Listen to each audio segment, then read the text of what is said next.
Inilah fondasi mendalam sensi yang tidak dapat dipahami oleh Lei Potian, Panglima Agung Kekosongan Agung.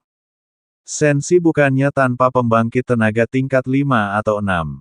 Melainkan, mereka semua dipanggil secara diam-diam ke sini, ditaklukkan oleh asal mula primordial ini, seperti darah kehidupan dunia itu sendiri.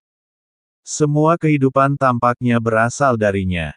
Tidak jauh dari situ, duduk sesosok anggun, rambut putih saljunya terurai begitu saja di bahunya, membelakangi kerumunan, wajahnya diselimuti lapisan kabut yang kacau.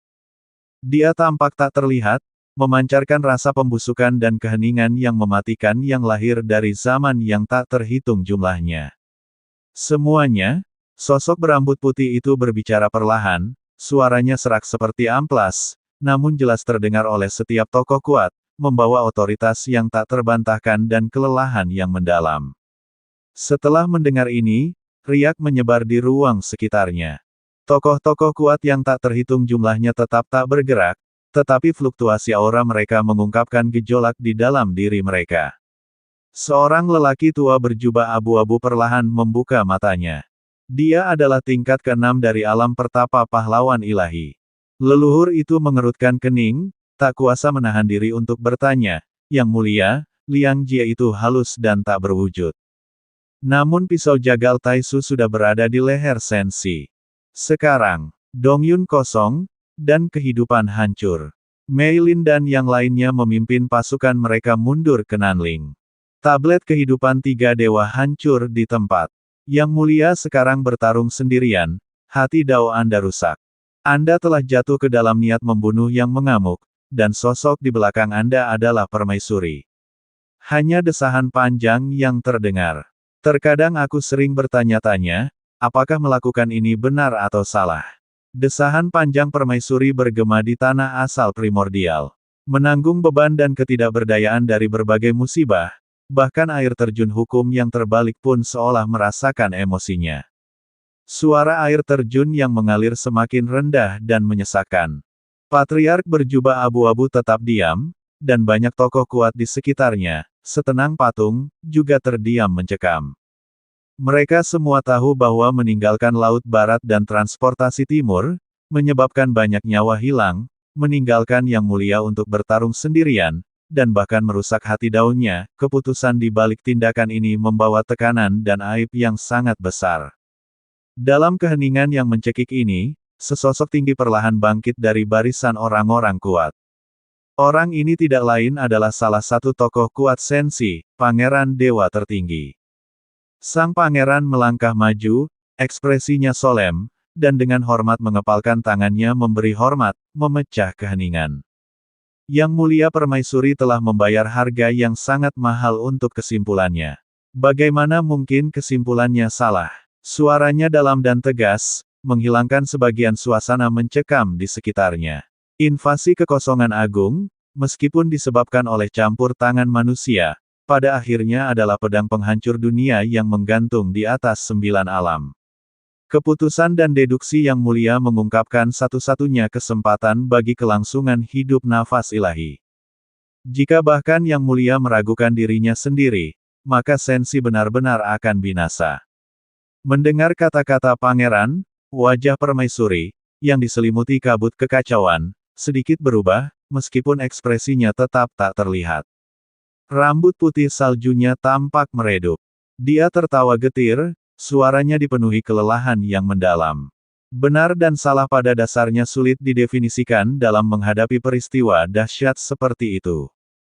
Permaisuri berbicara perlahan, memancarkan aura kehancuran dan kematian. Namun, hasil yang disimpulkan ini akan datang dengan biaya dan pengorbanan yang besar. Kehancuran Laut Barat, jatuhnya transportasi timur, jatuhnya 3 penguasa ilahi, dan bahkan luka hati Dao yang saat ini diderita yang mulia, semua ini adalah harga yang harus dibayar. Dia sedikit mengangkat kepalanya, seolah menatap pilar hukum yang terbentuk dari asal mula dunia, jejak kebingungan dan kesedihan terlintas di matanya. Meskipun aku dapat meramalkan sebagian masa depan, tidak peduli bagaimana aku menyimpulkan akhir dunia, tidak ada yang dapat melihat bahwa kabut terang itu terlalu tebal, dan niat membunuh dari kehampaan itu terlalu tulus. Yang dapat kulakukan hanyalah mengukir jalan berduri bagi Sensi, yang mulia, dalam kegelapan tanpa batas, tetapi pada akhirnya, Sensi mungkin tidak akan selamat. Kata-kata ini menyebabkan riak menyebar di ruang tanah asal primordial sekali lagi, dan banyak tokoh kuat menundukkan kepala mereka, mata mereka berkilat dengan kesedihan dan perjuangan. Mereka tidak takut mati, tetapi mereka takut bahwa pengorbanan besar ini pada akhirnya akan sia-sia, bahwa fondasi Sensi akan benar-benar hancur di bawah pedang Jagal Taiksu. Melihat ini, mata pangeran berkilat dengan tekad. Dia membungkuk dalam-dalam lagi, nadanya tegas. Yang mulia, tidak perlu khawatir. Karena Luzi telah datang, seharusnya tidak ada penyesalan. Dia menegakkan tubuhnya, pandangannya tertuju pada permaisuri dengan saksama, suaranya penuh keyakinan, pengorbanan itu bukan untuk keuntungan pribadi, dan Sensi tidak akan patah semangat. Dengan Yang Mulia masih hidup, ia bangkit dari awal yang sederhana, terlahir kembali dari abu. Meskipun hati daunnya sekarang rusak dan ia terjebak dalam niat membunuh, bukankah ini juga keajaiban kelahirannya kembali? Aku percaya Sun Sang pasti akan kembali ke puncak kejayaannya, dan Sensi tidak akan pernah binasa. Kata-kata pangeran itu dipenuhi dengan kepercayaan mutlak pada Xiaoyan. Sosok yang dulunya dominan itu, yang dikenal sebagai Yang Mulia, tampaknya menjadi keyakinan teguh semua orang. Permaisuri mendengarkan kata-kata pangeran dengan tenang, aura kematian di sekitarnya tampak sedikit menghilang karena keyakinan ini. Ia tetap diam untuk waktu yang lama, deru air terjun hukum bergema di telinganya. Akhirnya, ia berbicara lagi. Suaranya tidak lagi serak seperti sebelumnya, tetapi membawa nada lembut dan hikmat, hampir seperti permohonan. Tatapan para permaisuri menyapu setiap sosok yang memancarkan aura kuat. Dahulu aku menggunakan tubuhku yang cacat untuk menekan asal mula primordial, sebuah kesimpulan yang kubuat, untuk memahami variabel-variabelnya. Dukungan dan jiwa ilahiku dengan cepat menipis. Jika suatu hari aku tiada. Petik 2. Mendengar ini, leluhur berjubah abu-abu itu tiba-tiba mendongak, matanya dipenuhi dengan keterkejutan dan kesedihan. Yang Mulia, permaisuri mengangkat tangannya untuk menghentikannya, lalu melanjutkan, jika suatu hari nanti aku tiada, beban berat Sensi akan jatuh ke pundakmu.